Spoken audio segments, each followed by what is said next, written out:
বিয়ের পরে এটা আমার প্রথম ঈদ ছিল শ্বশুরবাড়ি। আর শ্বশুরবাড়ি থেকে আমার বাবার বাড়ি খুবই কাছে, একদম দৌড় দিয়ে চলে যাওয়া যায়। ঈদের দিন কি কি করলাম, কত টাকা সালামি পেলাম, কোথায় গেলাম, সবকিছুই জানাবো আপনাদেরকে। ঈদের দিন ঘুম থেকে উঠি 10:30 বাজে, বাট রুম থেকে বের হতে হতে প্রায় 2টা।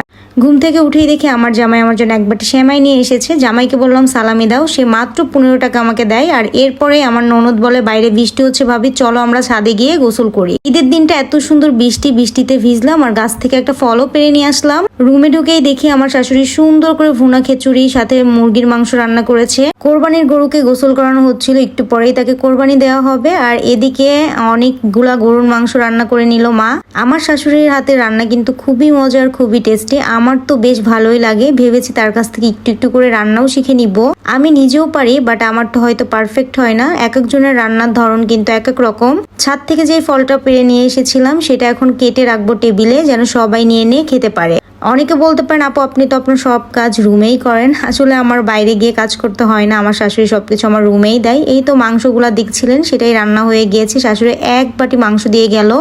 এরপরে আমাদের কষাই চলে এসেছে আর গরুটাও কেটে নিয়েছে। আর দেখতেই পাচ্ছেন গরুর মাংস ভুঁড়ি সবাই সবকিছু ঠিকঠাক করছে। ঈদের দিনে এই একটা মজাই হয়, মাংস ভাগাভাগি, মাংস গরিব দুঃখীর মাঝে দেওয়ার। এখানে বড় ভাবি, শ্বশুর, দেবর, ভাসুর সবাই মিলে মাংস ভাগ করতেছিল। সরি একটু ভুল হয়েছে, ভাসুর ছিল না, জামাই ছিল, শ্বশুর ছিল, বড় ভাবি ছিল, আর আমি ওইখানে সবার নাম লিখতেছিলাম। গরিব দুঃখীকে মাংস দিতে কিন্তু সবারই খুব ভালো লাগে। এখানে সব মাংস ভাগ করে সবাইকে দিয়ে দেয়া হবে। এদিকে রাতের দিকে নিপুণ চলে এসেছিল। নিপুণের পরা এই ড্রেসটা যদি কেউ নিতে চান অবশ্যই নিঝুম খান ফ্যাশন হাউসে নক করে দিবেন। নিপুণ এসেছে, আমার শাশুড়ি আবার সব কাজ রেখে নিপুণকে খেতে দিল। এদিকে খিচুড়ি ছিল, গরুর মাংস ছিল, সেগুলাই তাকে দেয়া হয়েছে। আমার ননদ, আমার ছোট বোন আর আমি খেতে বসেছি এখানে। আর এই ড্রেসটা কিন্তু আমরা 3 জনই নিয়েছি, বাট আমার ননদ তারটা পরে নাই। আর এদিকে আমাদের ফ্রেন্ড সম্রাট চলে এসেছে। সম্রাট তো রুমে ঢুকেই নিপুণকে শালি বলে ডাকাতে ফেসে গেল। শালি বলেছে এখন তাকে সালামি দিতেই হবে। এখানে আবার আমি বলতেছি তুই সিরা প্যান্ট পরে ঈদের দিন কেন এসেছিস, সেটা ভাইরাল করে দিব। আর আমি সালামি পেয়েছিলাম 1500 টাকা, সরি 1000 টাকা আমার শ্বশুর আমাকে সালামি দিয়েছে, আর 10 টাকা দিয়েছে শাকিল। প্রায় রাত 12:30 হয়ে গিয়েছে। এখন আমরা বাসায় চলে যাব। আমার শ্বশুর বাড়ি থেকে বাসার জন্য একটু মাংসও দিয়েছি, সেটা নিয়ে যাব।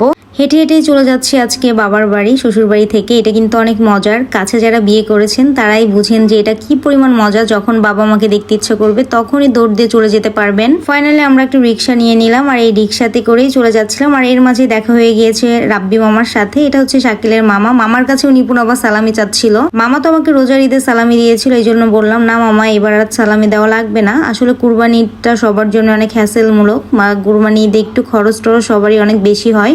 সো ফাইনালি আমি বাসার সামনে চলে আসলাম। আর এই তো দেখতেই পারছেন বাসা। Bye bye.